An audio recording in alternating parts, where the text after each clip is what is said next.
of my friends say, girl, you better take care, 'cause that man is trouble, you best beware. And though deep down, I know I might be headed for teardrops. Now that you got me started, I just can't stop. No, no. 'Cause I love you, baby. I can't let you go, baby. I gotta tell you that I won't. I've been looking for love so true. When I was down and out, along came you. Though you might be a liar and a cheat too, I just can't quit you now 'cause I love you. Yes, I do. I can't let you go, baby. I can't let you go, baby. 'Cause I love you, I love you, I love you. No, no, no,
There we go. Hey everybody, hope you guys all had a good weekend without me. I spent part of it at the beach with Loki, kind of spending some money that I've been making, I guess, for the past few months. The computer's all fixed up. They think they figured out the problem. New GPU graphics card, updated all of my software. They recommended I can take my computer as much as I want for free tune-up, so hopefully my computer is now fixed and we should be good for the next few months at least here with no more problems. Knocking on wood here, guys, knocking on wood. So today we're going to talk about a lot of different things. It's been a while since I talked to you guys. I've been doing a couple videos every now and again, but basically I'd been working with my laptop, and it's a gaming laptop that's like from my college days, which I'm not that old, I'm 27, but it's old enough for me, right? So I wasn't able to make some good quality content. Now for today's stream, what I want to talk about specifically is Bitcoin on the weekly, daily, and probably the 4-hour charts. You're kind of looking at the macro view of where we stand because I haven't done one of these videos in a while. And then from there, everybody, what I'm hoping to do over the next hour or so is probably, finish off talking about Bitcoin and crypto, go over some news about what's going on today in the world. And then we need to start talking about the stock market, CPI data. Some of you guys may have some questions about options and stocks. I have a new partner that I'm teaming up with here. Not really teaming up with them, but is a friend of mine now, and I get access to some free data that you guys are going to probably like. Similar to what I did before with option flow data, but they're not paying me. I guess I should say that. More of just a friendly, like, hey, I provide you guys with data. You guys enjoy my content even more. So I'm not being paid for it, but I just like, helping people out. Okay, so let's get started in here, everybody. Let's go over to the main chart. I'm going to zoom in here in a second, but what I want you guys to understand is so far I've been using this. I probably did a video about this maybe a couple months ago, so it's been a minute. A few weeks ago to a couple months ago, yeah. I really see this larger level of support way down here going from the 2017 highs to the highs we experienced kind of around 2019 through 2020. you can kind of see we have a pretty sizable low right here and a pretty good level of resistance back in time. Of course, now it's support for us. I'm more inclined to do more dollar cost averaging, or I would say more heavily more aggressive dollar cost averaging when we're down below this level, which is kind of just down below $20,000. Before my computer broke down, I told you guys I had been slowing down some of my buying, and I've still been doing that. I've been slowing down my buying up for long-term plays, and I've been instead doing more swing trades, which have been kind of fun for me lately, and it's been a good opportunity to make some good money. Now, as I feel like this market is kind of leading us into a point where I'm more inclined to scale out, I'll talk about that more right now, but there's still opportunities here for you guys to make money. If you guys like to day trade or swing trade, long-term investors, keep doing what you're doing. Your strategy is going to work just fine for you as long as you hold, right? Okay, so before we start going into the daily chart, I just want to reiterate something very simple. We're going to go expand on this, I guess, in the next few minutes. But you guys do see that we have, this is a weekly chart for Bitcoin. You see this 20-week moving average here, simple, moving down. It's screaming down pretty fast. We've actually never seen the 20-week moving average cross down below the 200 weekly moving average. So I am a little concerned about what that's going to bring here. If you guys are bullish, I really want to see where this goes. Now, Bitcoin could easily break through this, and it could be something like something that's not really important because of what happened to CPI data, economy, and stuff like that. But this is something that I'm pretty concerned about because I still think this is a bear market rally. So I'm still more bullish on crypto overall and hoping that we will go back down below 20,000 so I can accumulate more for my long-term positions. Now, I just want to show you guys this very fast. If we go back in time, during the last bear market, 2019, we never had a death cross here. If you want to think of the COVID crash, we still never had anything close to a death cross between the 20-week moving average and the 200. Came close in 2019, didn't happen. Go all the way back in time over here to 2015.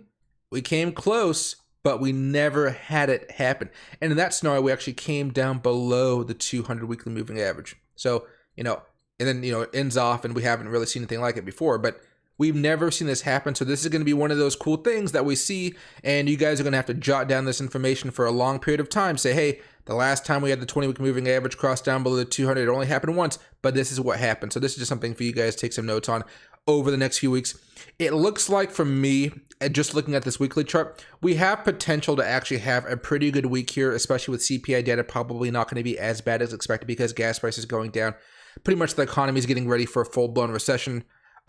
We are technically in a recession if you ask me, but those the pain and the stuff that everybody else talks about when talking about a recession, not the technical definition, because apparently the definition has been changed. We're in a recession as far as I'm concerned, but you guys get my feeling on that one. It can be a recession, but not be the job loss and stuff associated with it. Okay, but so far what I'm looking at this week, I still think we have an opportunity to pump up. I just see some levels of resistance as far as this weekly chart heading around $25,500. If I'm looking at scaling out like the last bit of any of my swing trades right now, it's going to be around 25,500 all the way up to about, let's say 27,000 or so, maybe even as far as 28. Looking at that 20-week moving average, there's being like, I don't think we're going to get above that. If we do, awesome, but I'll have to open up another trade at that point. Okay, now going back over here to the daily chart with Bitcoin. I mean, guys, this is actually pretty nice because it's been very, very simple over the past few weeks. We haven't seen too much volatility in terms of like things really freaking out and like just, this type of nasty dive bomb stuff. What all I'm looking at right now, everybody, is the simple trend line. I'm enthusiastic about taking some shorts. I just don't want to open them up too soon. I'm still in longs, like I said before. What I see though, level of resistance, and resistance all up here. Maybe we can actually break out above that. But my concern right now is if you guys love Fibonacci levels just like I do, I've been using Fibonacci extension tools, and there's a few that I've been looking at. You guys know over the past few days, I did a video, I think it was actually yesterday or today, where I talked about the Fibonacci extension level going right about here. Okay. And you can see off of this more recent one, we have a low kind of built back up and came down a little bit. We're dealing with a little bit of this level right here of we're having trouble close above $24,015.82. Okay, we're having some trouble with it. If we can actually break above that, I'd be much more excited to see where we go. I think today is probably the best opportunity we're going to have to break above it because CPI data comes out Wednesday. If it's better than expected, that may be the catalyst we need to actually boom. But until then, we should have better than we should have good CPI data, but that doesn't mean it's going to be better than expectations. Hopefully that makes sense.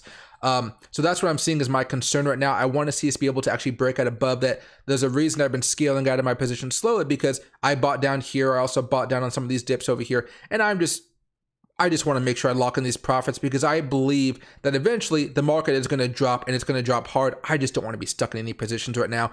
I just want to have all my stop losses set, ready to go, and prepared, okay? So I'm optimistic, guys, but I predict a pretty bad move coming on the horizon, and that horizon has like a month-long, could happen like from a month from now, so it's not like it's going to happen imminently, okay?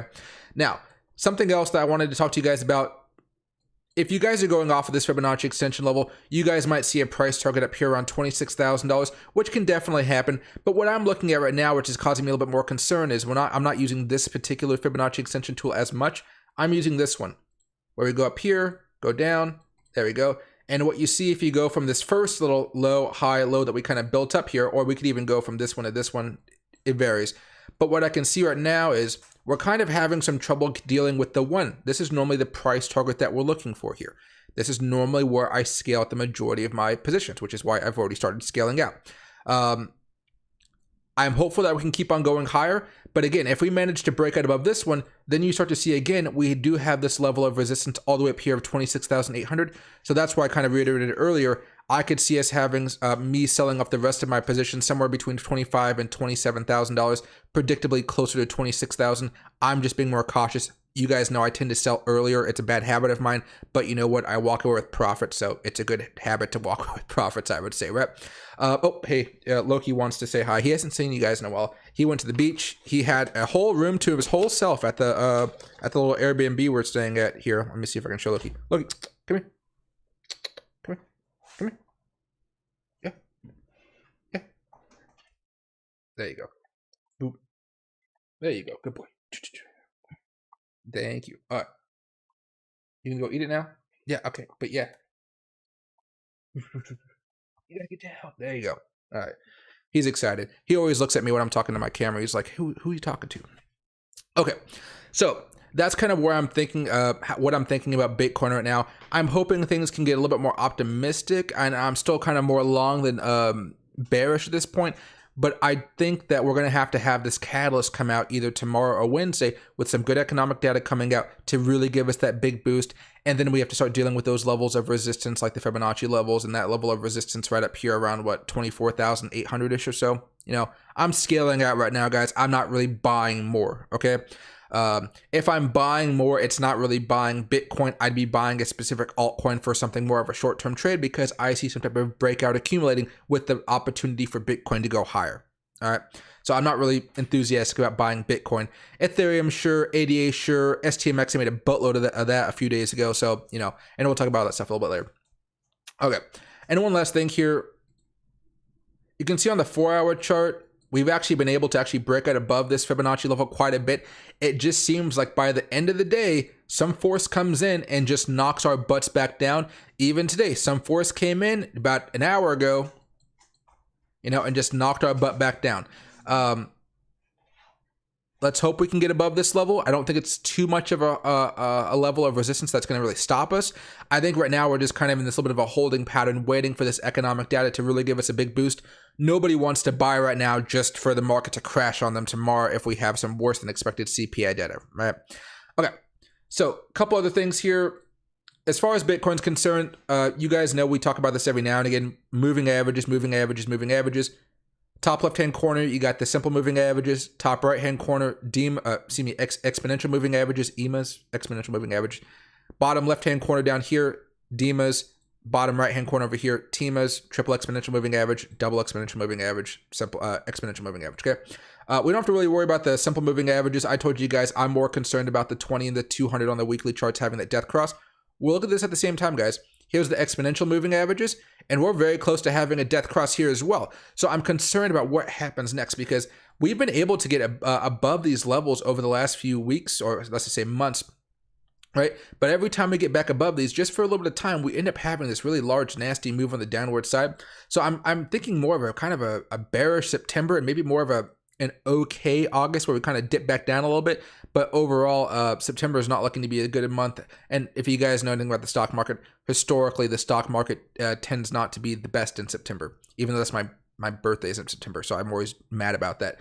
That's why I usually don't trade too much in September, because I'm, having the best birthday month ever.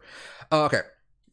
So I'm concerned about this happening pretty soon, but this doesn't mean it's going to be a hard level of resistance. What I'm looking at right now is I've been seeing a lot of people saying this is the bottom, this is the bottom, this is the bottom. We've rallied up so much, how are we going to be going back down? That kind of mindset.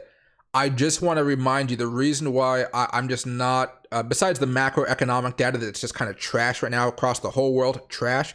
One of the reasons I don't really buy into that argument right now that, hey, we've rallied up so much, so high, this is definitely the bottom of the market, is because, if we just go back a few months ago, Bitcoin rallied up here about 46, 47%, and then proceeded off of that rally to come all the way back down about 63%. That's a pretty massive, downward turn. And so far, Bitcoin has had a high of about 40%. Now, we could definitely go higher, maybe hit the 200 exponential moving average around, 26,700? Hey, that's where that Fibonacci extension level was at. We could hit that level, but I don't know if we're going to have much success really blasting above that. I think eventually we will have to be coming back down, and that's where this kind of buying zone under 20,000, that's why I want to start getting more aggressive as far as buying for long-term positions. I think right now, as far as swing traders are concerned, you guys are going to be just fine. Swing traders are having a blast right now. You're having ups and downs, and you're not just seeing some sideways action that's really boring, right? Especially if you guys are into some altcoins. As far as, we don't have to really focus too much on the DMAs and TMAs here because they're a little bit more volatile. We do have a golden cross happening today between the 20 and the 200 here. This is on the daily chart. It looks nice. We'll see what happens. Historically, the last time we had this happen was all the way back over here in March 28th. It didn't really lead to anything great. It kind of signaled the top of a mini rally that will actually signal the top of the last rally that we had back in January, February, right? January, February, March, April. So it didn't really mean as much, so I'm not putting much stock into that right now. And as far as the teamers are concerned, the only time I really care about the teamers, as you guys know, is when I see them all clustered together. That usually symbolizes to me that we're about to have a very volatile move. The 200 is way too far away for me to see this volatile move happening right now. Maybe over, end of August, early September, I can see the 200 starting to creep back up. But right now, we don't have the gift of seeing all this cluster here that really symbolizes a larger move. You can see right here, a cluster usually leads to a larger move. Cluster, larger move. Cluster, I wouldn't say call it a larger move, but it was a pretty decent move, right? Cluster, nice move down. Cluster, nice move up. And, cluster, nice move up. Cluster, nice move down. I like to see these clusters here because you can almost think of them as Bollinger Bands. Once the Bollinger Bands start to squeeze, you start to see, we're getting ready for a move. I just like using this because for me, it always felt like it was more reliable than Bollinger Bands, especially when it came to Bitcoin specifically, and Bitcoin leads the market for the most part, so it makes my life a little bit easier. So, if you guys like to use teamers, there's a reason why. Other than that, I never use teamers for anything else besides that. All right, so in some good news today, shorts were liquidated 34 million, longs were liquidated 9 million. There's not really too much activity going on right now, and that's just because the hard times that the market is in. But shorts are getting burned right now. We're going to see some volatility coming up pretty soon as far as the CPI data. If you guys like Robinhood, or you guys have been keeping track of what coins on Robinhood, they just added a few more coins today. I don't remember exactly which ones they were at all. There's a whole bunch on here, but there's still no coins under $1 billion market cap except for Compound and maybe another one here. If I go out of here, I don't really use Robinhood, as you guys know. My poor little commission, Nvidia crashed today for like 7%. Crypto market cap. Yeah, there's only one under $1 billion market cap, and that is Compound. You guys know what I'm looking for right now.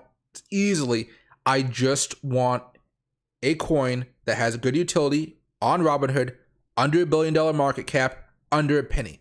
That coin is the coin I will base this channel's reputation on kinda, on me going long on that coin, everybody, okay? That's what I'm really hoping for. So far, haven't seen anything like that.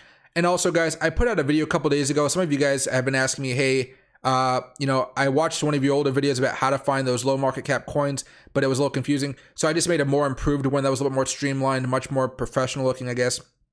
So check out my channel. It's like a gold Shiba Inu, a wealthy Shiba Inu dog in front of a Bitcoin or something like that. But that's how I find the low market cap coins that I do. And right now you guys have a pretty good opportunity of actually finding those coins, because what I like about, just using coinmarketcap.com, and I'll just kind of do it right now because it's really easy. Apply filter. Let's go with the price 0.01. There you go. What I like about this type of method is once you get past the first page of coinmarketcap.com, once you kind of go do the under $500 million market cap, you can switch it to $1 billion if you want to. I'm just doing it for now. Once you get to the second page, because we're already in a bearish market, once you get to 101 after on this new filter page, you're already down to like a $10 million market cap. You're already down that low. And so the way I think about it here is if I put $50 into it today, and then if the market really has a big crash down to 15,000, 17,000 over the next few weeks, months, who knows, I'll put another $50 into that coin. And then all it will take is me to just have $100 and some coin that has either a 5 million or a $10 million market cap. So a lot of these coins here, of course, do your own due diligence. Don't just pick any random coin because it has a nice name. You have to do the steps and stuff like that I talk about. But you're not going to have a much. I don't know for how much longer, like maybe for a few months, maybe for a few years, how much longer you're going to have such great opportunities to buy some of these higher risk coins. And have the opportunity to make a lot of money off of them. You guys know I'm not encouraging you guys to put all of your money into these high risk coins, but I do have 10 to 20% of my crypto into these higher risk coins, because usually they end up paying off very, very well, because I'm very specific about how the coins I choose, and I'm not just buying them willy-nilly. And if you just kind of go over here, of course, this has been a great month for crypto on the rebound here. But I mean, you have coins up here up 191%, up 163, up 95, 85, whatever. So you're looking at some pretty good moves here. And even some of the coins that we talk about that a lot of you guys may own because I own them, over the last 30 days, Revolt is up 161. UFO Gaming is something that I've been buying up for a while. It's up 137%, and I bought it during the crash, right? I was pretty happy about that. Other ones, where's the other coin I bought? No. Movie Block is up 24%. Spell Token's up 21% last month. Not as much as I would like, but so you can see the mixed results there. I have no coin that actually lost money last month or this over the last month. Yeah, so that last 30 days. So that's kind of nice. It's rare that you see something like that happen, because last month, like every single coin lost me some money there, but that's long-term investing for you, right? But okay, that's whale trades. I don't think we need that. No, it's fine. Okay, so let's move over to stocks now. If you guys have any questions about stocks, crypto, wait a little bit. I'll answer them in a few minutes. The NASDAQ is still having some trouble here. I was trying to get rid of this right here. All right. So again, Fibonacci extension tools, guys, they're absolutely beautiful. Absolutely beautiful. And so far what you guys can see is we do have this level of resistance here with the level 1 price target. This is normally when I sell, and we broke out above that. Awesome. And now we're actually having some trouble with the next Fibonacci extension level. And that level right now is, I should probably change this color here because I just don't like the way it is. What's a bright color that's not too crazy? Pink? Pink it is. That's at $13,336. You can actually see we actually managed to get above this temporarily, and then we unfortunately, like what normally happens, is the market got rejected off of it. I still think we have an opportunity to get up a little bit higher, but again, I think the CPI data coming out Wednesday, and even the trading activity we see tomorrow is going to be a big indicator of which way we go. All right, now, me being me, I'm more bearish. I think eventually it would be coming down, because when in doubt, trust the trend. I still do think there's an opportunity here for at least one more big pump, and that'll really trap a whole bunch of retail investors, and then it'll get shorted down to oblivion. And by oblivion, I just mean Bitcoin may go down from like 25, 26,000, maybe even 27,000, all the way back down to like 22, 20,000. So it's not like we're crashing down to less than 20, but we're going to be coming down quite a bit, okay? Now, we had a golden cross on the 4-hour chart. Last time we had a golden cross, where was it? Yeah. It was all the way over here October 18th of 2021. It did lead to a good rally, but that was back when we were in a a bull market. We're obviously back in that bear market, Okay, so NASDAQ, still waiting to see what happens here. We do have some earnings coming out this week. I know Ghost wanted me to talk about Roblox. What do you call? We'll talk about those in a little bit. Ghost, remind me though. So far as the NASDAQ is concerned, we're in the right direction. 4-hour chart's looking good. Daily chart had the golden cross right here, and look what happened afterwards. Nice moves going up here to retest. If we manage to break above this, that next level of resistance here is going to be way up here around 14,472. Now, I don't think we're going to get that high because that'd be kind of crazy for a bear market rally if you ask me. But I do think we have the opportunity over the next few days or maybe even a couple weeks to really run into that 200 daily moving average here. Last time we had that rejection off of this last bear market rally, we actually came pretty close. We actually broke above it. Then we came down, and that rally lasted for about 17%.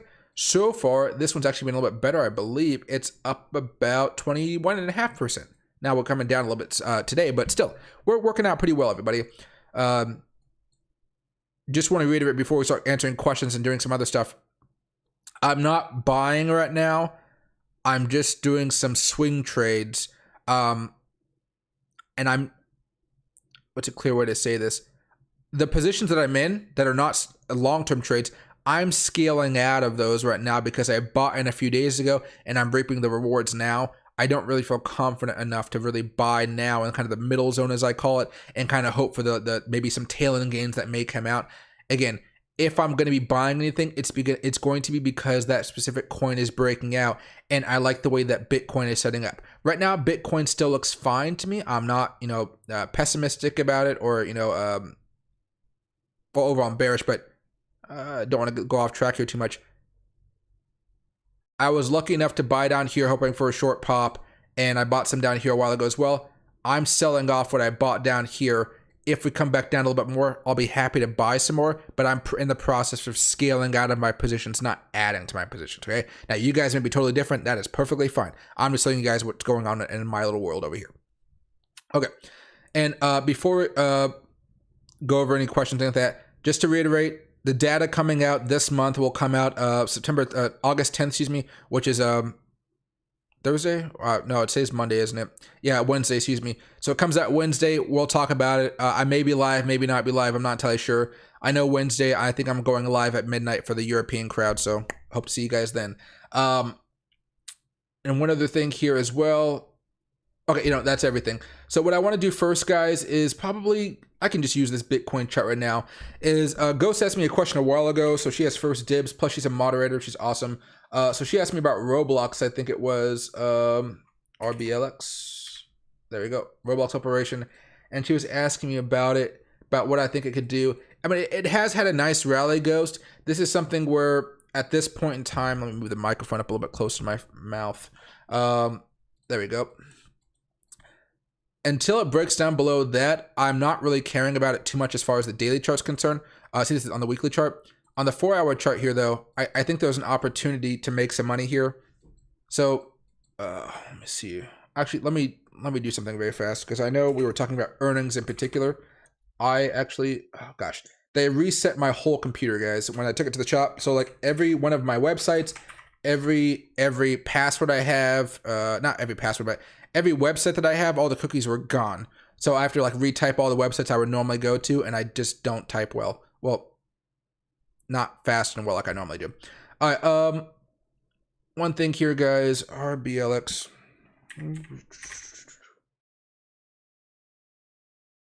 Okay, so I just want to make sure it was after market hours before I start talking about this. Okay, so as far as Roblox is concerned, we actually have had a pretty nice move. Probably actually do the 4-hour technicals here, just like a little bit easier. There you go. Since we found the lows a few weeks ago after bad earnings, I might say, Roblox has gone up 150%. This has been an amazing move. Normal with me, Roblox has been having worse earnings. And so I think no matter what you do here, I would probably have a small hedge against it. And that's just for kind of a little bit of extra safety because this is going to be very, very volatile during earnings. Like, go over here to the daily, right? You see a lot of moves coming off here. lot of volatility coming. It's not bad, but people usually don't expect the best when it comes to Roblox, just because of how the market's been operating over this bear market term, and people are afraid, hey, they're not going to be able to spend as much money because there's a recession looming, yada yada yada, right? And usually stuff like Roblox, it's more of a, I don't want to call it luxury product, but it's not a necessity. It's not one of your daily needs that you have to have. You have to, have food on the table, electricity, clothes, shoes, school, gas, right? Energy. This isn't one of the things you actually need. So I'll be interested to see what happens from there. But remember at the beginning of the stream, everybody, I told you guys, I want to say I partnered with the people that made this because I worked on a option flow app a few years ago. They're not paying me to do this, but they do get awareness by me just using it on the stream. And I've been talking with them for about it's been a while. When the guy first reached out to me, he didn't push showing this to you guys. I was like, yeah, this is data that you guys would enjoy. So I don't want to, and I'm not getting paid for this. I just feel weird about sponsorships and stuff like that because I make enough money, but sponsorships also pay for the channel, but this guy's not paying me. Sorry for the weird tangent rant there. So I typed in Roblox here a few seconds ago or before the stream started. And on the left-hand side, we got some dark pool data. Dark pool data is not going to be really interesting right now before earnings. All I really saw here was there was a few trades made today, but nothing really popped off on my screen. Just people exchanges. People are making their bets before earnings come out. That's all I saw on the dark pool data. Maybe if I zoom in here, you guys can see what I see. This is okay, this is going to be really scrunched up, so I'm really sorry about this, guys. But I can drag this along so you guys can see all the data on the screen. Can I get rid of the chat, maybe? There we go, okay. And maybe I'll get rid of the dark pool data too. Okay, so let me actually zoom out here a little bit. There we go. And I'll be using this more on the membership videos, I guess I would call them. But what I saw today is I kind of organized this by when the options actually expire. You'll see over the last few days, there were a lot more calls. 819 calls, 819 calls, 819, 812, 812. All of these are buys for calls at the ask, okay? I didn't filter this data at all. These are all buying at the ask, which means they're being bought, right? We have one that was unusual, aggressive. Daily volume was over open interest, just means it's a really big play, basically. We got a sweep here, which means they were going across multiple exchanges. I don't know if you guys know the lingo behind option flow data, but basically, for what I'm reading, options players out there, corporations or the hedge funds, big money, smart money, whatever you want to call them, they're actually predicting that Roblox is actually going to go up, and they're buying with strike prices pretty aggressively out there. So the short-term ones, they're at $50 strike price, $52 strike price. That's okay. I don't even know if these are out of the money, actually. What's the price of Roblox currently? $48.50. Okay, I thought it was up. It was up at $50. That's why it was up there earlier today. But you'll see that the ones that expire next Friday, they're at $60 strike price. I think they're probably only going to hold it for maybe a few days here, maybe up until Friday or so. I'll see if I can see if they sell the options or not. But what I'm looking at here is Wall Street is betting that in the short term, earnings are going to be good, and they want to slice that. The only time you see puts over here are for January of 2023, and September of 2022. So that's September 16th. That's a while away here. Excuse me.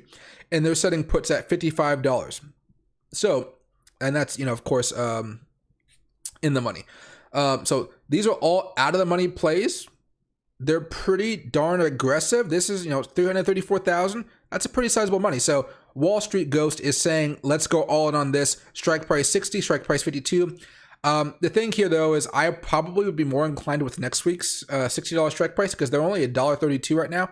Whereas if you wanted these right now, it's costing you around $271 for the ones expiring this Friday. These ones will probably jump up a lot more because they are a lower strike price, and you do see that we're really close to, we're like what, $3 away from that strike price right now. So these ones could easily have a big boom. They're just going to be a little bit more risky because the expiration date is Friday. You're going to see much more volatility there. If I was to do a multi-option play, I might put 25% down on this actual call right here around the $52 strike price. I don't want to do 50 because you can see how much more expensive that is. I'm a little bit more cheap, I guess, or frugal when it comes to options that are expiring towards the end of the week or within a few days. So I might put 25% down on my calls on the $52 strike price expiring this Friday, and the 75 actually going for next Friday at what, like $60 strike price. Yeah, I think 60, probably maybe 58 if I can do that a little bit down a little bit more. It might be a little bit more expensive, but again, the price is only $1.32, and if when you guys are trading options, you guys are going to multiply that number times 100 because you're getting 100 contracts. So that 132 would end up being $132 for one option for a strike price of $60 expiring, well, in this circumstance, August 19th, so next Friday. So there you go, Ghost. It seems like right now, I don't know much about Roblox as a company as far as their actual revenue and stuff like that, but Wall Street is making a big bet that they're going to be going up here, and even the dark pool data is getting a little bit more activity over the last few days. That's the one caveat for the dark pool data. I haven't seen much else in the dark pool data besides that. It just looks like people are making their bets. Okay, now let's go over here to the list of crypto, because I do want to go over just a bunch of stuff here. This is Roblox. This is the one we were talking about earlier. So this is an okay chart to kind of mess around with. I don't want to mess up the 24-hour streams or the or any of the 24-hour streams, actually. All right. As far as Dogecoin is concerned, everybody, we're still actually doing okay.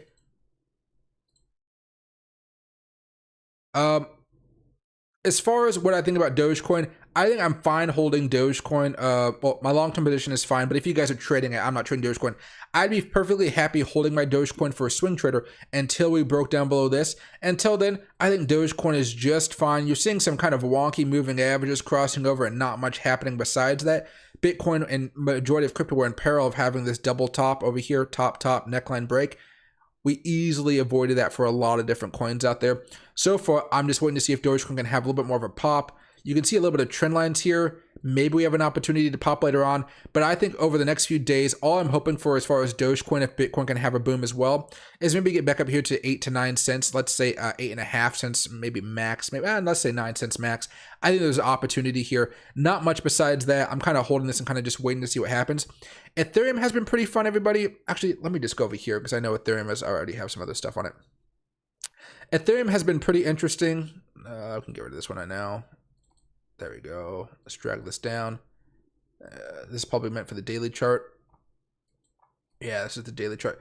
So Ethereum has been kind of interesting because we technically broke the downtrend or the uptrend, I don't know, a few days ago while I was on break. But what happened? We kind of just bounced right off of the 20-day moving average, and this breakdown really didn't do anything. If you guys tried to trade this, right, this would have been just a painful thing to watch because we ended up having some type of horrible double bottom coming out of a breakout. So bottom, neckline breakout, kind of dragged up, then had a big rejection off of the trend line itself. And now we're kind of grinding back up here. This has been something that was kind of peculiar to me. And I think this is just because of what Bitcoin's been leading the way. But Ethereum has really been weirding me out over the past few, I would say, days. I haven't been paying attention to it too much because I was on vacation at the same time. But it was something that was interesting to me. And then we go back over here to a couple of the Fibonacci extension levels. Depends on which one of you guys want to use. I had been using this one, price target level. I normally sell too early. Scaled out some here as well. I don't really have any swing trade Ethereums on right now. I'm kind of just waiting to see if I can have another opportunity to buy this sucker. But right now, I'm not really seeing an opportunity for me to want to buy Ethereum here. I'm patiently waiting. But right now, I mean, look at resistance, nice. Scale out 1, scale out 2. I'm happy with that. But, you know, maybe if we get up here to maybe $2,000 or so, maybe I can open up a short because I'm pretty sure if we go that high, we're definitely going to be coming back down. But until then, I'm patiently just watching Ethereum and waiting to see what happens because the resistance levels have been nice and clear. I'm waiting to see what happens as far as when we start retracing down and I'll find a dip on Fibonacci retracement levels, but there's no retracement levels I can use right now because we're towards the top of the trend, right? I tried to open up a GAN fan here. It wasn't really too helpful. I'm patiently just watching this out because I think what's going to happen here pretty soon is, well, let me go back to the data chart. I think give it a little bit of time. We're going to retest the 20-day moving average. I'd be more inclined to short when we actually approach that. I think we're going to, this is the daily chart now for Ethereum. I think we're going to break down below the 20 well before we actually come into contact with the 200. I don't think we're going to be able to break above that. If we do, awesome. But right now, I don't know how much longer this rally is going to be able to go up because I still think that Bitcoin is following the stock market. And I just think that the macro trends, the data out there, it's not good data. It's just not good data. We're in a recession. I don't want to get political or just angry about it, but there's been some weird definition changes out there. By all accounts, I think we're in a recession. I just don't think it's a terrible recession. That's kind of how I view it right now. I think over time, the recession is going to get worse, and that's what I'm more concerned about, which is why I'm still thinking that crypto in general is going to be coming back down along with the market. Now, but I'm enthusiastically watching this. Fibonacci extension levels have been perfect for this, but a lot of other stuff, some of those basic trend lines that we use, they're not really working as much as I want to, so I'm not really trading it as much as I should, or I normally would, right? If the data is not really working out for you, there's no reason to trade it. All right. As far as 88 is concerned, I don't really need to use all these Fibonacci levels and stuff like this here, but I'm waiting to see if 88 could have a short-term boom this week to actually break above the 200. I bought some a few days ago. I'm still holding on to it. I'm waiting for it to hopefully get up to 59 cents to 65 cents. Oh, not 65, like 62 cents up here.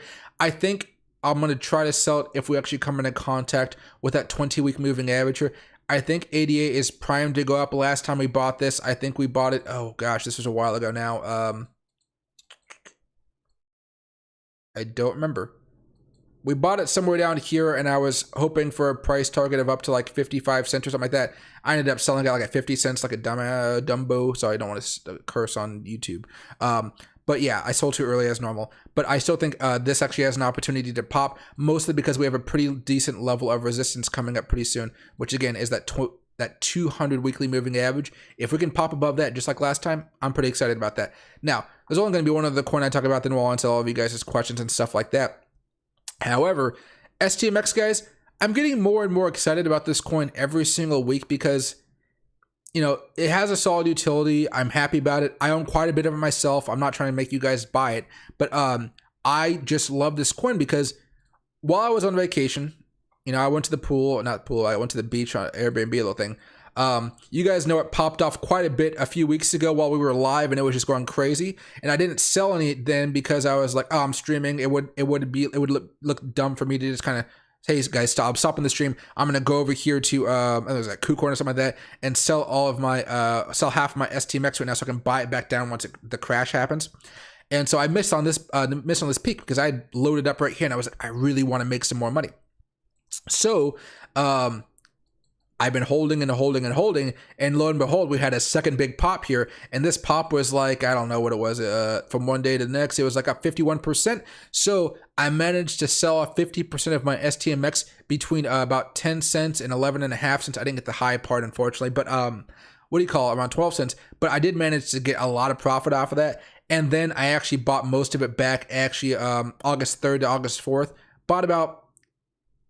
I bought all of the STMX I sold back, but I have the difference now, which is now profit, and that's going to be the money I'm going to be using over the next few weeks to actually buy more STMX if we can actually see a pretty sizable dip down.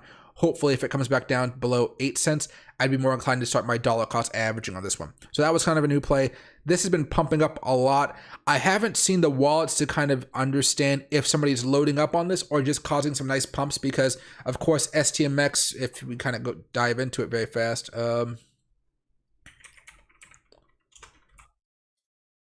STMX only has a market cap of, 91 million? So it is easy to be pumped up. I want to make sure you guys understand that.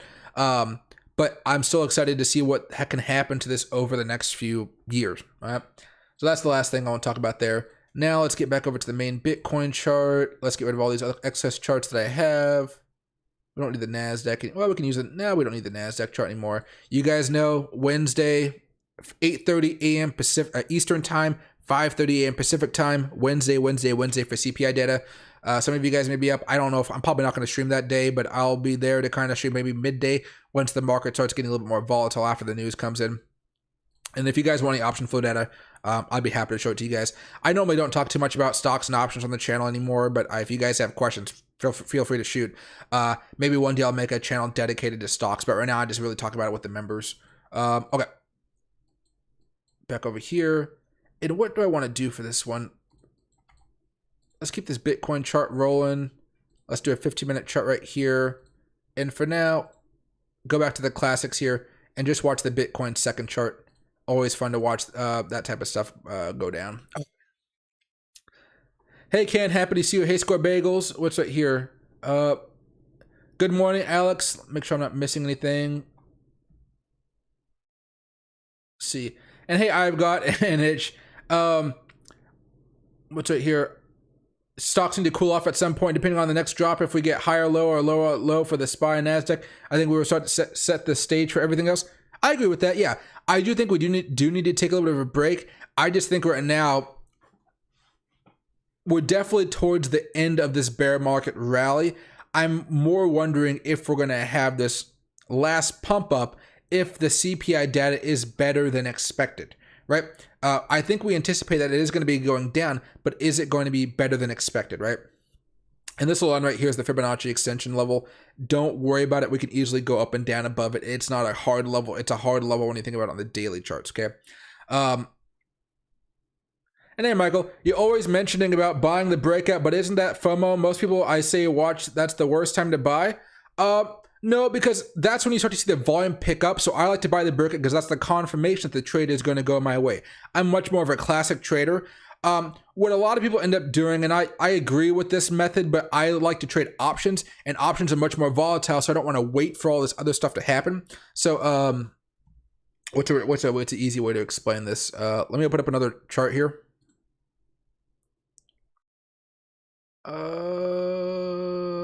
GAN, maybe we can do GANs.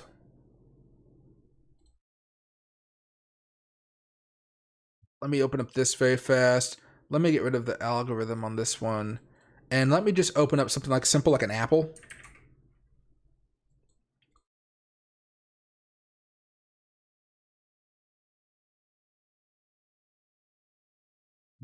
What's something I can do easily on here than in the past? Oof.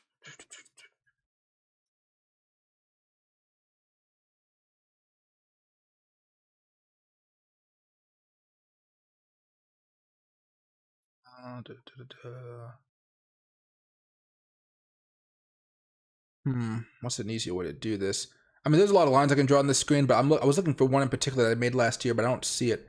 I think it could be this one right here, but this one's still not as nice as I would like it. This is the one we made as a channel a while ago. It was like, I don't know what it was. It was like 1,000% profit, something crazy like that. Buy the breakout, let it go. Basically, Michael, my concern and why I don't do that is, or why I choose to do this a little bit more, all right, is this. Now, we could actually go off of this right now, and let's just do this right now. No, that don't look it too good. The bullish case for why I like to do this stuff in the first place. I like to buy the breakout, and then you just kind of wait it out, and it kind of pumps up, and then that's the easy money. But when I trade options, because you guys know I'm primarily an options trader, crypto's fun, but options make me the big bucks because I'm trading options. Crypto's awesome. I love crypto. I trade it all the time. I use leverage with crypto, but options are just kind of my bread and butter play. When I want to go make some money, that's what I do.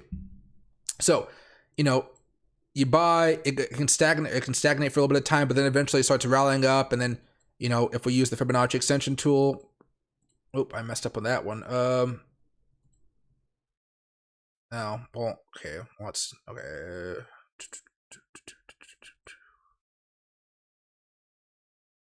There you go. Okay. And so what I did is I scaled out here, scaled out here, scaled out here, and there we go. And then by then my options were expiring, so I just kind of sold the rest of it right around here. I'm trying to think of the easiest way to say this, Michael. So personally for me, I've seen a lot of people try to buy at these lows right here, buy at these lows and stuff like that. And they try to buy at the supports in the particular pattern. So maybe it's better if I just draw it out for us right there. So we have a stock, it kind of rallies up, kind of goes up here, then it goes down here, then maybe it goes like this, this, or something like that. Then we'll kind of back down here, whatever. My concern is once we have this lower trend line here or any other type of pattern, I guess you would say, my concern is that it doesn't normally just rise like that out of nowhere, then keep going straight up. What I normally see happen is it goes up a little bit, then it stagnates here, and that stagnation is usually killing my options because the theta, the time decay behind options, it's literally just draining the value of the options day by day by day. And that's why I don't do it. Usually once the breakout occurs, you start to see rapid movement, nice and easy, especially in a bull market. And then I'm not waiting and watching my options, my theta, decay. Hopefully that makes sense. There are instances where it's fine to buy support bounces and stuff like that. I think that's more fine if you're not trading options. But for options, you have to really factor in the time. And that's where I get really hesitant about really trying to buy all of that up. You guys know how I preach trading journals. Doing that with options on my trading journal are some of the worst trades I have. They're usually when I'm so excited to buy something, I'm like, oh, this is going to go big. And then it eventually does go big. It does, because all the indicators said it was. But the time it took to go big was something that I could not wait for, because I only planned out 2 week to 3 week options expiration days. If I factor in like a month or something like that, maybe sure. But then I'm also paying the extra money for actually having to hold those options for a month. The price is just so much more inflated then. Which is why if you look at this, options expiring this Friday are $2.58. Expirations next Friday for about $1 more is $3.15. So you got 25% increase, a pretty sizable amount more you're paying for options. I would say if you're in crypto, by all means, it's an okay strategy to use. You can do it. It works much better. With options, I just mess up a little bit too much, or I see people mess up as well as me, because you're hoping that the bounce will signify something really good. You're at the support level, and while it may go up, it's not moving up with the same force as a breakout. So with breakouts in the options market, you make a lot of money real fast, and you're just in and out. You're happy. No hard feelings. You're happy. When it comes to you buying that support level there, and maybe you're not buying the break, you're just buying some other type of support level. I just see that for me, it goes up, it bounces, but the force behind the bounce isn't really there. And that's what concerns me about doing that type of strategy. For crypto, however, when we look at Bitcoin here, and let's just try to find maybe a pattern on the 4-hour chart if we can. I need to get a blank Bitcoin chart here. Yeah, there we go. So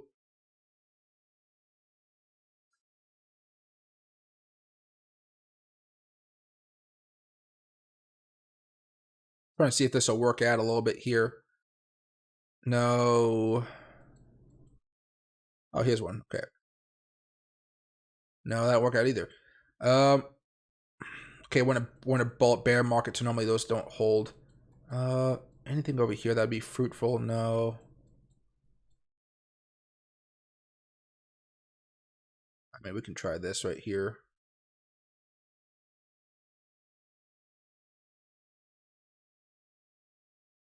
Right? With crypto, you can see we have this nice bottom level. We have a nice level of support back over here in 2019. You can see that if you bought, you can have a nice bounce off of it. If you bought, you can have a nice bounce off of it. If you bought, you can have a nice bounce off of it. Stocks don't usually work that way, and the time decay is what is a factor to me. If you wanted to go more like that when it comes to stocks, because then you could do I bought right here, I bought right here, I bought right here, I bought right here, or you can see I bought right here and I bought right here, and then we have a breakout, then it went sky high. By all means, go for it. You can make more money. Me being me, since I do trade with a little bit more leverage, I'm okay with taking this amount of money, holding for a couple weeks, a month, making 23% profit times 10x, like 240% profit, maybe even higher if I want to wait a little bit longer. But if I'm taking that let's just say 24% profit without the leverage, I could have made more money if I just bought down here sort of the same time. That could have been 41%. You can definitely do that. I just don't like holding my positions that long. If you're talking about shorter time frames, like the 15-minute, the 1 hour, stuff like that, by all means, it's much easier to do that strategy then. I just don't like to. I like to take in. It's not always the most amount of money. I'm just concerned more about me personally. It all boils down to this, Michael. I make more consistent profits just trading breakouts instead of trying to trade the support levels as well. And I know you might not be talking about specifically support levels, but that's what I'm normally trying to trade right there, just the breakouts. And it's simple. It's simple. It's easy. It works.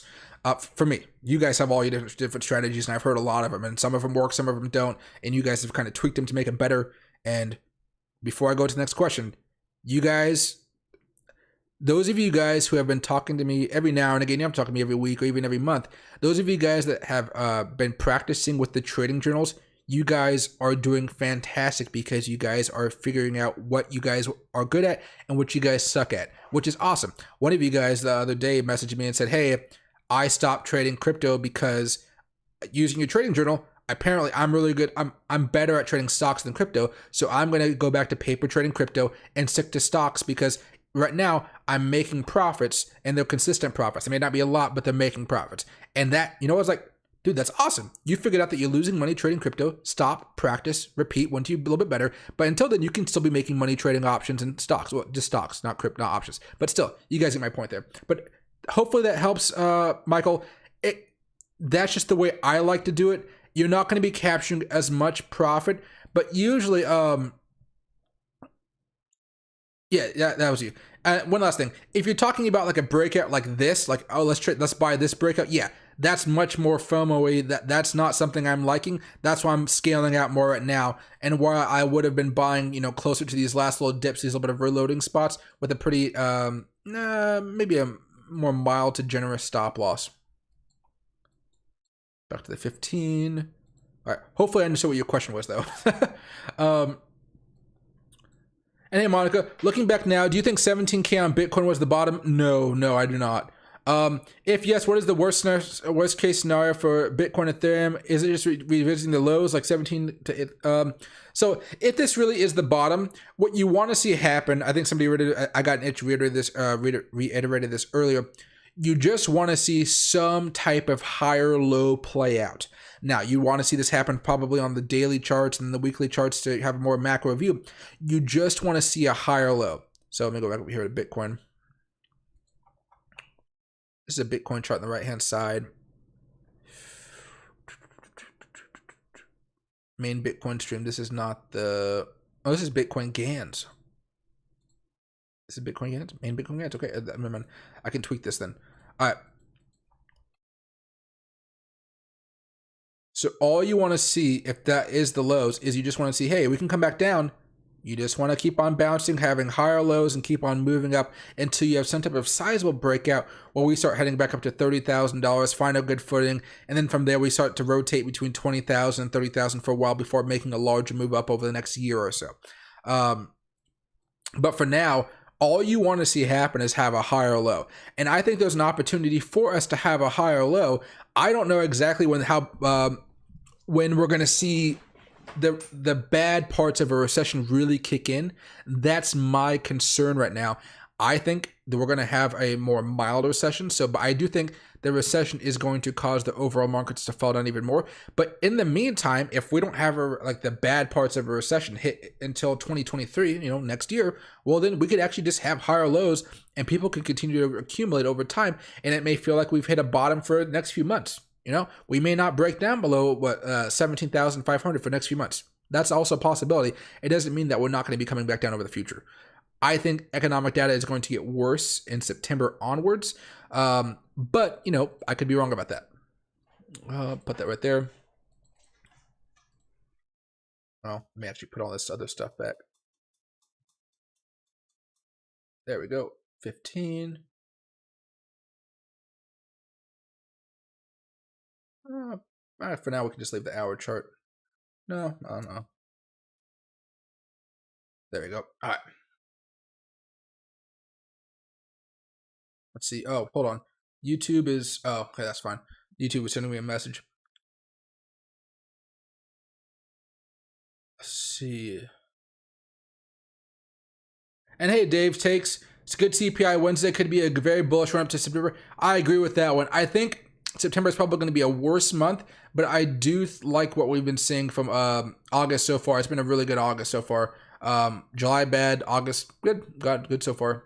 It's been kind of weird since I haven't had my computer lately. I haven't been able to watch the charts as much as I would like to. And hey, Iwoki, as far as Ethereum is concerned here, yes. So basically, we're running up to the 20-week moving average here. We did pop above it a few months ago, and then we eventually came back down.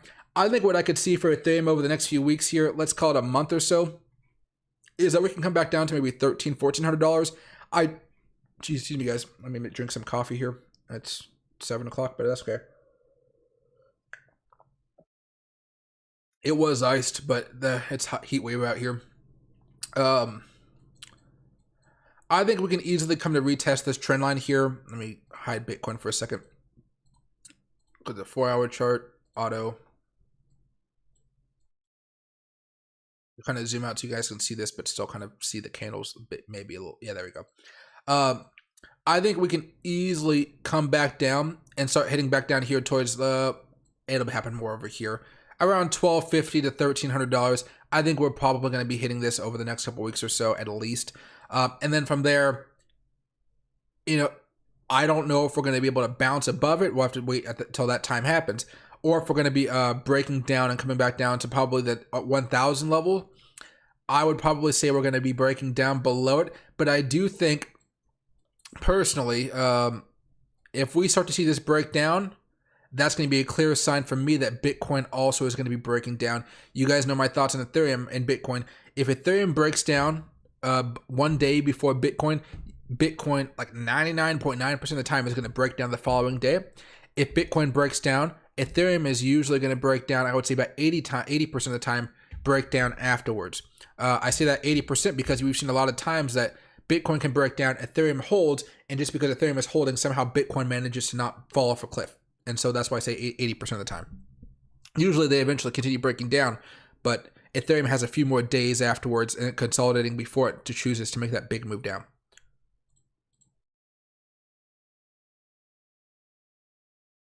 There we go. And so far, at least on the 15-minute chart, Bitcoin's in a slight downtrend. Nothing too scary to be concerned about.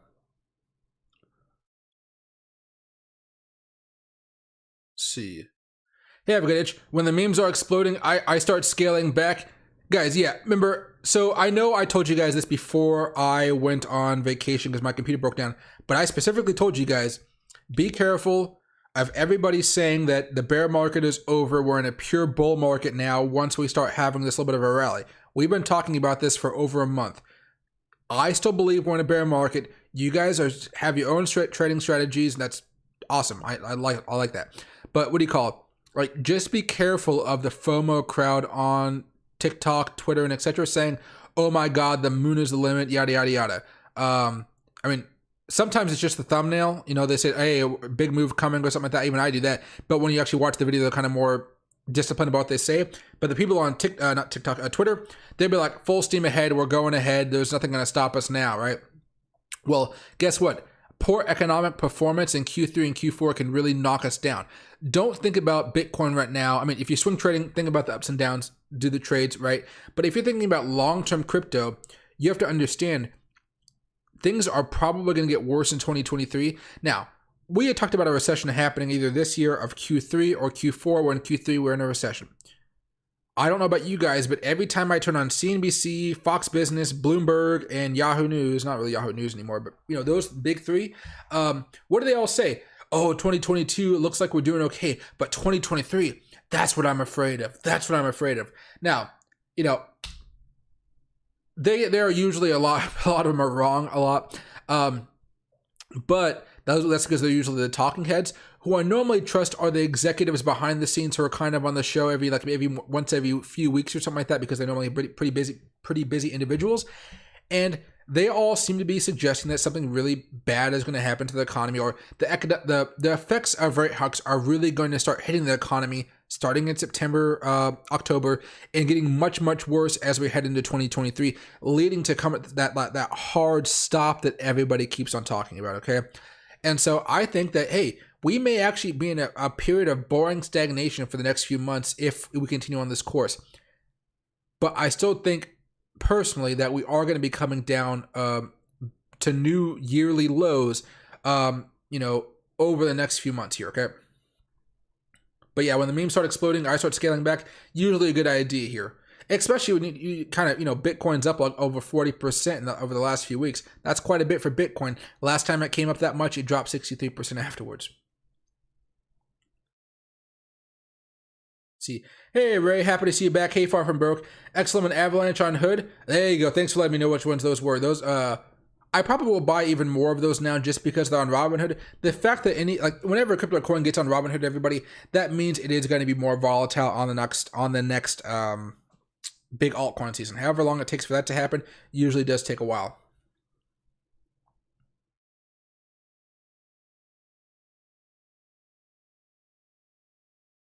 see.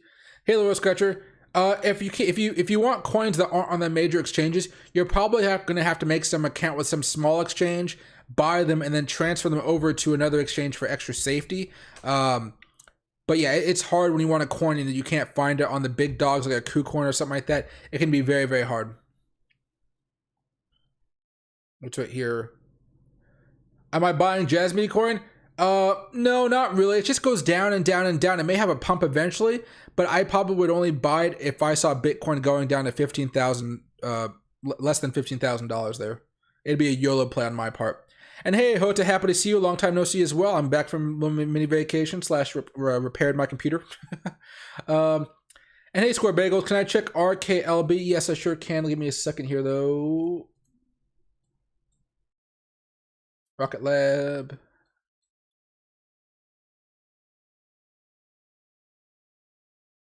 Rocket Lab up 545. Is this have a... Well, let me just search it up here, I guess.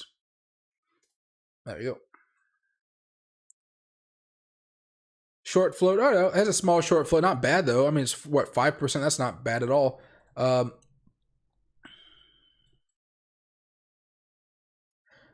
Now, we do have earnings coming up August 11th, so be aware of that. Last earnings didn't end up being too bad. I mean, it came down afterwards, but that took multiple days. Earnings before that came down. Earnings before that came up. Earnings before that up. So, okay.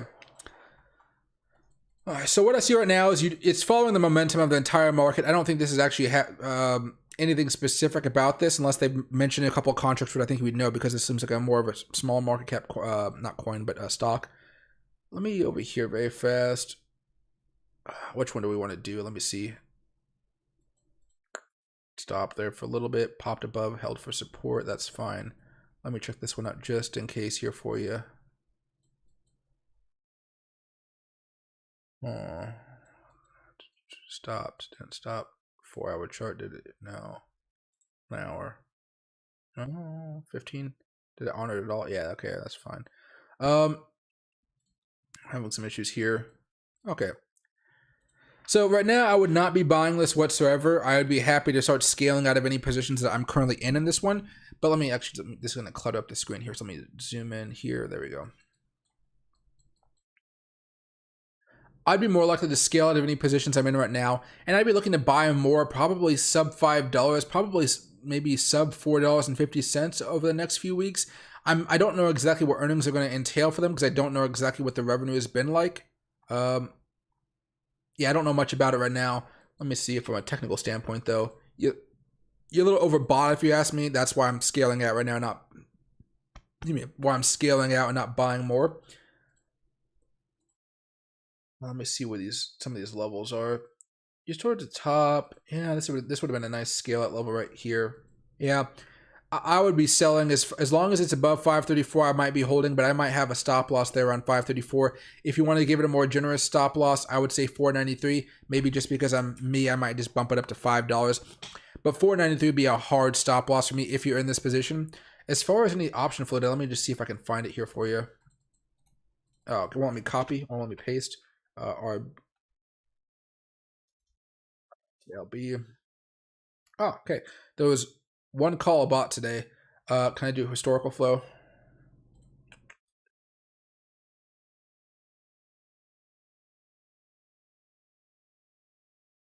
Okay, you don't really see much trading activity on this. Let me go over here to last few weeks. Maybe that'll help me out a little bit. No, I'm okay. No. One expires next week. That's a $6 strike price. Spot $5.59. That's fine. That's the current price. Yeah, it's a little bit less than that now. Price 25 cents. I mean, somebody's pretty bullish on this as far as options are concerned. This was purchased. Oh, it doesn't tell me what's going to purchase. Oh no, 8/8. So that's today. Yeah. So somebody's anticipating a little bit more of a move. So that might be a little bit more of a bullish case. I would still be scaling out and not really be buying as much right now, but that's just me. At this point in time, though, it's pretty overbought. I would like to see what happens next. I think it can actually hit the $6 price target if that's what you want to do, that higher end of that resistance level. But I would be selling right now, not necessarily buying as much. It does have a nice move ahead of it. Probably not. It's had a nice move. It's kind of finalizing that. It's kind of dying back down over the next week.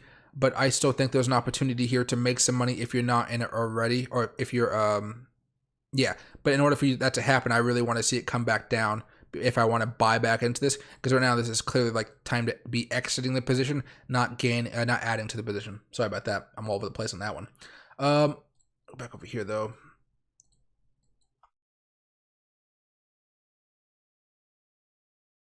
Here we go. And hey, Can, sup, Mike? Been a while. Yes, it has. Yes, it has. Let's see.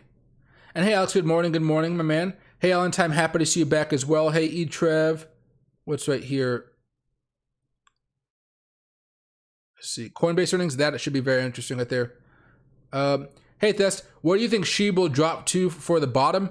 Oh, that one's a little bit iffy. Hold on a second. Let me find SHIB. Remember last week they messed up all my data on here from TradingView. The weird thing about SHIB is how fast it crashed after it had the parabolic rise.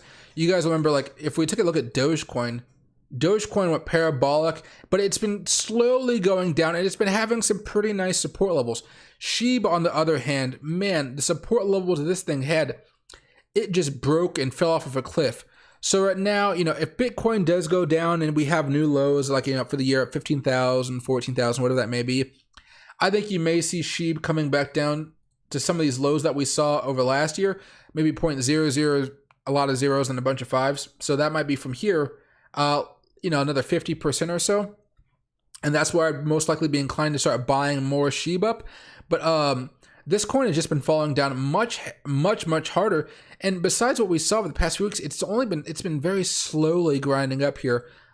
I would say 0.00000555 is where I'd probably be buying it, and if they're really at that low level. The thing that the only reason I bought SHIB here last year is because it wasn't doing anything while everything else was doing something, and all of a sudden it just popped. That's where we bought it, like way over here, and we waited a while before it ended up popping off. I think SHIB is something that I want to dollar cost average into once it starts going down here, maybe with one small or medium sized chunk out of it. But usually, you know, I don't put too much money into SHIB. I think I'll make some money for everybody, but I'm being extra careful and I'm being extra greedy when it comes to this. I want to see it come down low before I really start to accumulate it. Because if you guys remember, Secret Fish was live on the stream here when he says, hey, watch this. And he plummeted SHIB live on us, and he was like, oh my gosh, the power of just destroying a coin. So I think that SHIB is probably going to be a good play for you long term, but I would like to see it come down a lot more before I start to accumulate, at least down to the lows we experienced a few weeks ago when we had that crash. I'd probably start buying around there, dollar cost averaging bit by bit, and then, you know, once you hit your target, you just kind of wait. And I think over time, you know, again, if you buy right here, let's just say you buy it somewhere around this level, even if it gets back to all-time highs, you walk away with 1,000%. 1,000% is awesome. But it's not going to be like it's not like it's going to be back when it was a baby coin and it only had like a few $100 million market cap.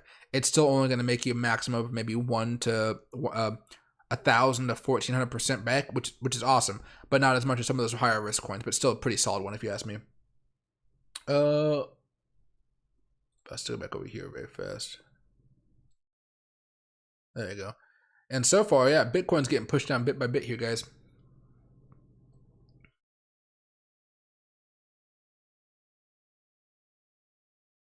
See, hey Snoggy, happy to see you.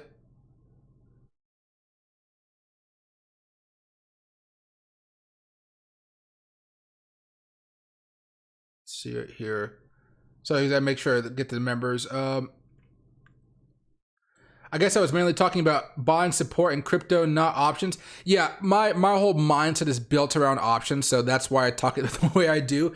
But as far as there we go. But as far as crypto, yes, you can definitely do that. What I tend to do, if you want to do that strategy, I will have an idea of how much money I want to do, or how much money I want to invest on the particular coin. I might put 25% down on that support level and 75% on the breakout. And that's just me extra cautious, extra cautious, because normally what happens is when you hit that resistance level or that breakout level, once you break out, you start to see consistent upward movements, and my capital isn't tied up for as long. Again, not making as much profit, but I'm much more confident about the profit, if that makes sense. A lot of times, especially in a bear market, you buy at support, and what happens? The support breaks because we're continuing to grind down over time. Maybe in a bull market, it's much more acceptable, I would say. But I think either way, you're going to be fine. It's just with options, and I'm always factoring time. It's kind of a side effect of me trading options for a living. It's just the side effect of having to deal with the time factors, which is why I like Fibonacci circles and what's his name? The other guy doesn't like him. Jordan doesn't like him. I like time. Time matters to me when investing. Always matters.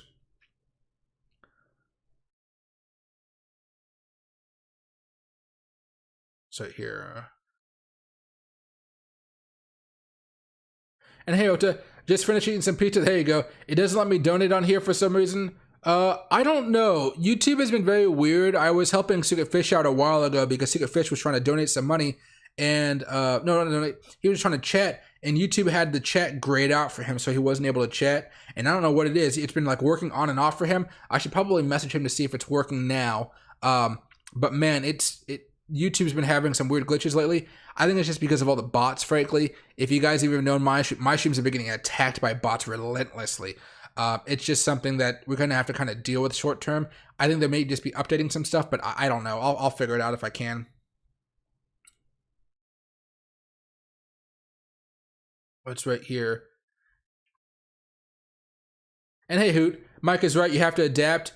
I mean, you have to. I mean, the easiest way to adapt, guys, when it comes to the market is just using Trading Journal.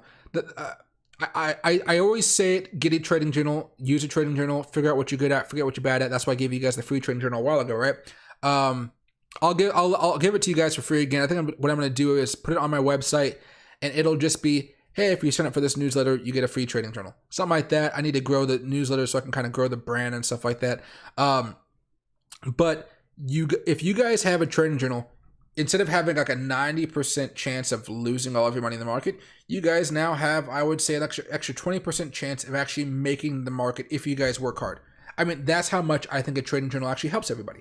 A Trading Journal plus, your basic learning of how to trade. That could be from books, YouTube videos. There's lots of videos on YouTube. Anywhere you guys look for, there's videos on trading. Or websites, stuff like that. That's how you guys are going to make pretty consistent profits. And, I mean, again, I know about, at this point, 10 of you guys that I talk to on the regular, you guys have supplemented or done better than your job, what your job pays you. And by that, I mean, if your job pays you $50,000, you guys made $50,000 last year off of trading, or you're on track to make, I should say, you're on track to do that, right? So a lot of you guys, at least I talk with, you guys have done the Trading Journal method. You guys are figuring out what works and what doesn't, and you're surprised that you're making consistent profits. And all you've really done by using the Trading Journal is you're not making more trades than before. In fact, you're just taking away the trades that would normally lose you a lot of money. And all of a sudden you realize, well, if I take away all the trades, or the majority of the trades that are losing me money, wow, that money that I've been making bit by bit, it actually starts to add up over time. So that's the main reason I tell you guys to, whether it's adapting on just Trading Journals or your trading strategies, you have to have a plan here. And the Trading Journal is the bluntest force in the world to tell you, hey, you suck at something. And guys, I'm not going to hold any punches back here against myself here. When I first started trading, the reason I lost my first $5,000 to $10,000 in the market is because I couldn't look myself in the mirror and say, hey, I'm a bad investor. I just kept on saying the market sucked, the system sucked, things aren't fair, yada, yada, yada, right? And then I looked at myself and I was like, okay, well, let me just look at the hard data of what I'm doing right and what I'm doing wrong, and what's working out and what's not. Because it's not like I lost all the money at once. I made a lot of money, then I lost a lot of money. I made a lot of money, then I lost a lot of money. But it's like one step up, two steps down. That's how you lose money in the markets over time, right? That's what drains everybody and spits them out. So having that Trading Journal, learning how to adapt to your strengths and weaknesses, it helps you guys out a lot. Hey, you're watching China to zero? China's not doing so hot, guys, not at all. And they're launching their weapons and stuff too. And hey, Ken, hey, Mike, what do you think about the inflation bill? Now, I haven't read that inflation bill. I wanted to read over it a little bit, but I guess the bill is still being finalized now because I think Cinema had their little piece. They had to change some stuff up in it. Okay. I think for those that are, poor, this may do a little bit to alleviate their pain. I don't think it's necessarily going to lower inflation, though. I think the name is just a political thing because it's midterms and it's politics. We're America. We all know the political system here, right? I don't really think it's going to do much to help out inflation, unfortunately. I do think it is going to cause some inflationary tendencies in the long run because we are going to be basically printing a lot of money. We are going to be raising taxes on corporations just a tad. But usually, as you guys know, corporations tend to pass on those taxes over to their consumers. So that's going to raise prices up a little bit over time. There's some green climate stuff in there. I'm kind of for all green climate. I do believe like climate change is a man-made thing. It just seems like whenever we try to tackle it, in a way where the money somehow just disappears without having too much of an effect on what we like on the goal, if that makes sense. So we'll see how that turns out. But yeah, it's going to help some people. It's going to do some harm. But I mean, then this is most bills. If I was to vote on it, I'd probably say no. But I'm not in need of money, I guess, right? So I'm not going to be receiving any of the benefits from this. As an investor, to me, this just means that we might have the stock market may not be as aggressive on the uptrend coming out of whatever recession that we see, right? It'll still be good, just may not be as good as, it might not be perfect like the COVID rally, right? When we're injecting tons of money into the market, which is fine. I haven't read it yet, so I don't know all the specifics, but just kind of what I'm gathered from watching CNBC, Fox Business, Bloomberg. It doesn't feel like it's going to, or from some of the reading I did too, it doesn't look like it's actually going to lower inflation. It might actually raise inflation, but the people at the bottom, the people making like under $30,000 and such, they may have an opportunity to get better. They may be better off because of it, because the government's probably just going to, give them money, make life a little bit easier for them. Middle class may have to pick up some of that slack. We'll see how it goes though.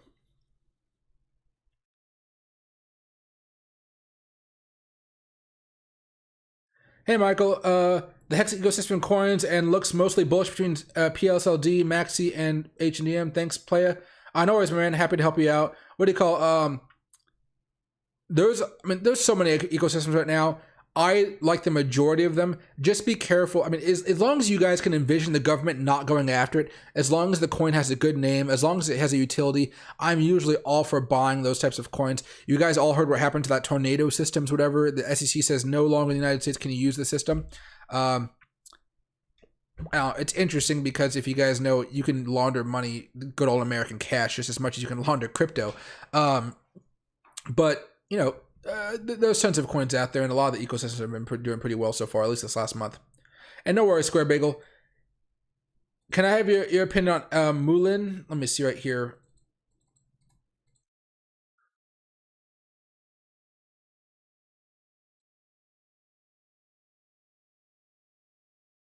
Moulin Automotive. Wow, even when everything else is rallying, this thing isn't really doing too hot, is it? Here.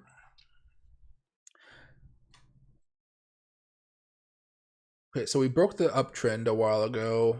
Oh god, what an ugly chart. Yeah, I didn't even. Okay, hold on. Let me go to the precise point here. Not as ugly. Okay. We had the downtrend. We're breaking back down slowly.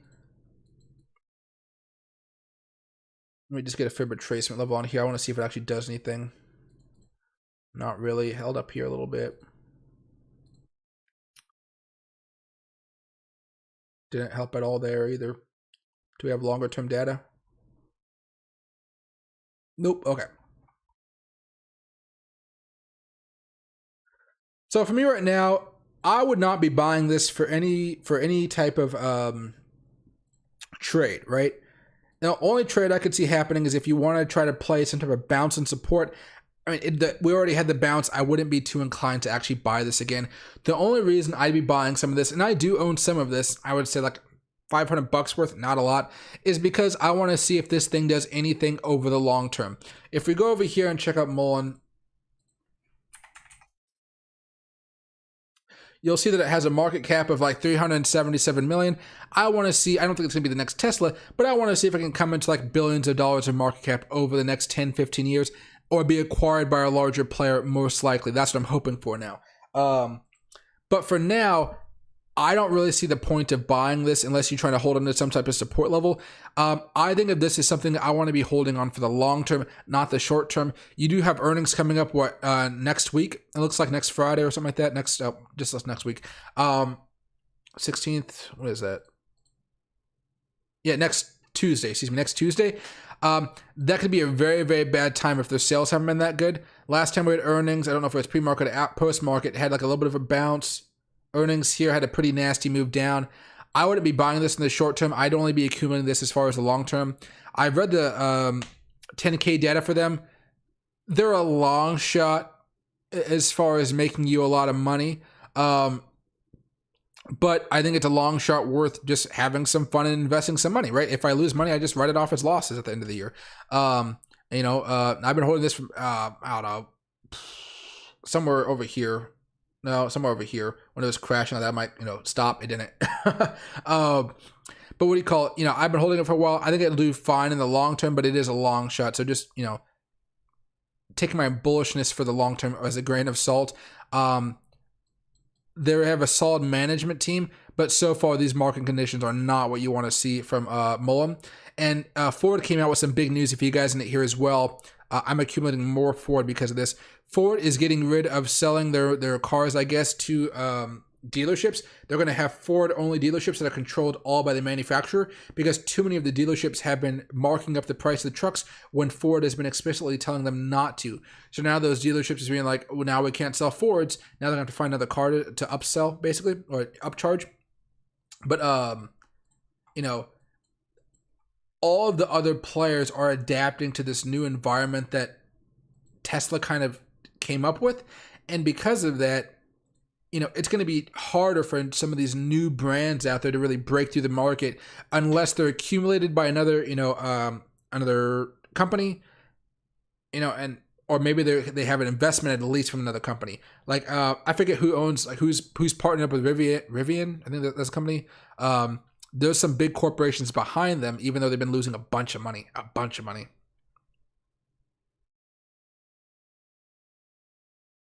So here. And hey, Pulse, of the Shiba coins, which has the most potential for gains between Sheeb, Leash, and Bone? Let me check out Leash and Bone. I already know enough about Sheeb. Leash is what you said? Yeah, Leash. Oh. Leash.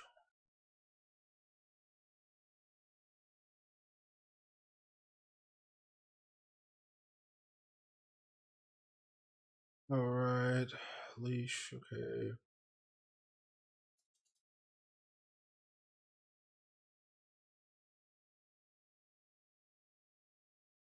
And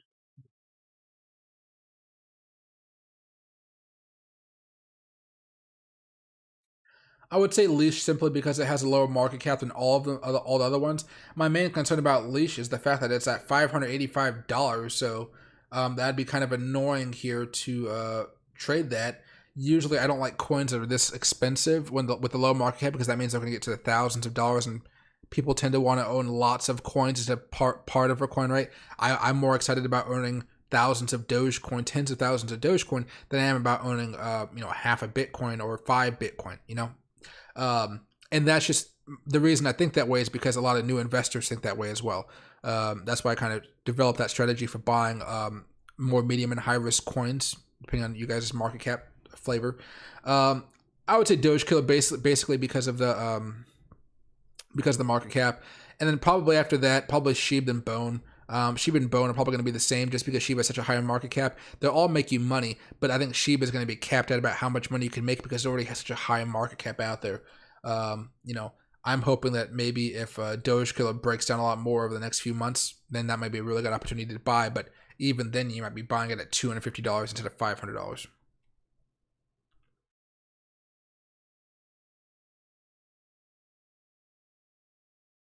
See, hey Barry, what's a good entry point for Mana? Do you have any bullish coins for today?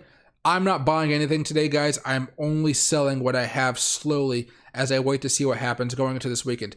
I don't like to trade so much, ahead of. I don't like to buy or place my bets too much ahead of a very volatile period because we're going to have the CPI data coming out pretty soon. What I'm doing right now is I'm just assessing different patterns on charts, basically. So I'm looking to see if I see any breakouts coming our way or breakdowns, any head and shoulders, and any of that. And if I find one, I make a mark of it on my watch list. And then once we see which way the volatility leads us, which road that leads us down, then I start making the trades based off of the notes I've taken in the past, over the past week here. As far as Mana is concerned, where's my Mana? There we go.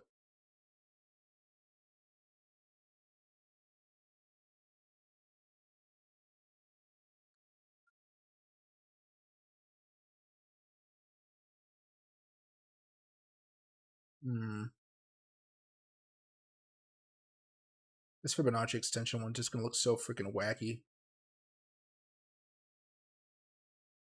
Alright. I guess it's been holding up okay. I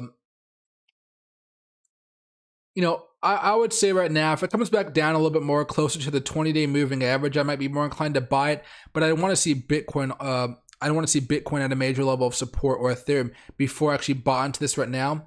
I would say if you're looking for more of a day trade, though, if it comes back down here to maybe $1.03, that might be a good entry point. But you want to see some type of pattern approach right here. And all I can see right now is, well, let me see. There's a few of them. No, right now, let's just go off of this one. All I see right now is the opportunity for us to have a short-term breakdown all the way back down to 96 cents, and then maybe from there have a larger return or larger reversal. But I'm looking at a top, possibly, maybe another top here. It'll look different on the daily chart. Come back down by the neckline and then break down and come all the way back down here towards like 86 cents or so. So be careful with it. You also have a shoulder here, a head here, possibly another shoulder coming up pretty soon. I'd be more inclined to buy if I'm going to buy 2% stop loss here, and then from there, hope for the best that we can bounce off of some of these Fibonacci levels. But I wouldn't be buying. I'd probably only buy under $1.04, and even then, I'd be very watchful of this this trend line here. Go back over here very fast.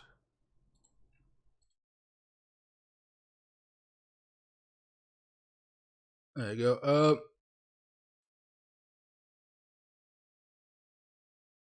And hey, Tyson, possible stock dilution for Mullen sold today for a small gain.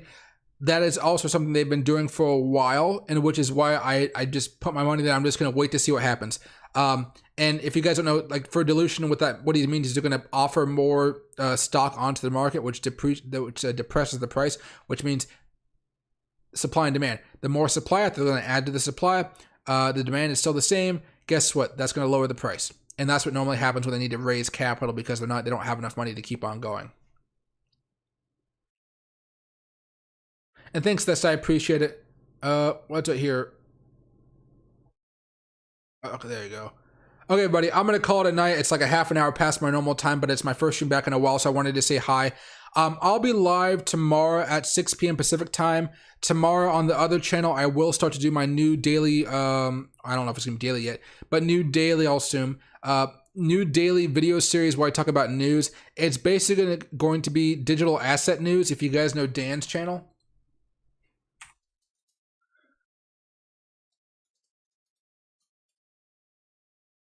Digital asset news. It's going to be this, but more interesting what I find more interesting topics. He talks about a lot of interesting stuff here, but it'll be anything from the Voyager stuff going on, Celsius stuff going on, to actually what's in the bill, and anything that you guys want to hear about. I might do a video on it one day. It's usually pretty fun time. So I'll be doing a new news channel here pretty soon to kind of grow the other channel up, and hopefully you guys will enjoy that one as well. So I'll see you guys tomorrow. I'll be doing an update video tomorrow morning, so please watch that. And tomorrow I'll probably be doing 5 different shorts videos. They're gonna be on Bitcoin, Ethereum, Dogecoin, Matic, and Ethereum Classic.